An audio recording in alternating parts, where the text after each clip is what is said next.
नमस्कार, मी सौ अमृता आणि अमृता कुकिंग वर्ल्डमध्ये आपले पुन्हा एकदा मनपूर्वक स्वागत। आज आपण बघणार आहोत दुधातील वळवट। सगळ्यात आधी इथे मी 1 वाटी रवा आणि 1 वाटी मैदा असं घेतलेला आहे। नुसता इथे तुम्ही रवाही घेऊ शकता। त्याच्यामध्ये आता आपल्याला थोडंसं चिमूटभर अगदी मीठ टाकलेलं आहे आणि दुधाच्या साहाय्याने आपल्याला हे पीठ मळून घ्यायचं आहे। पूर्णपणे छान मळून झाल्यानंतर झाकून अर्धा तास आपल्याला ते ठेवायचं आहे, जेणेकरून आपण जो रवा वापरलेला आहे तो पूर्णपणे फुलून येईल। बघू शकता आपण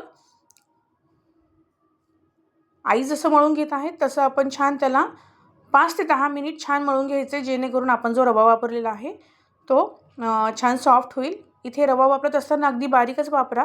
जर तुम्हाला हे असं वाटत असेल पीठ तर एकदा मिक्सरमध्ये फिरवू पण शकता, पण मला इथे ही आवश्यकता वाटली नाही।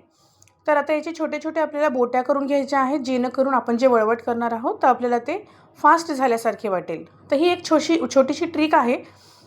तर इथे मी सगळ्या बोट्या करून झाकून ठेवलेल्या आहेत आणि व्हिडिओत दाखवत आहेत आई जसं करत आहेत त्याप्रमाणे आपल्याला सरी वळून घ्यायची आहे।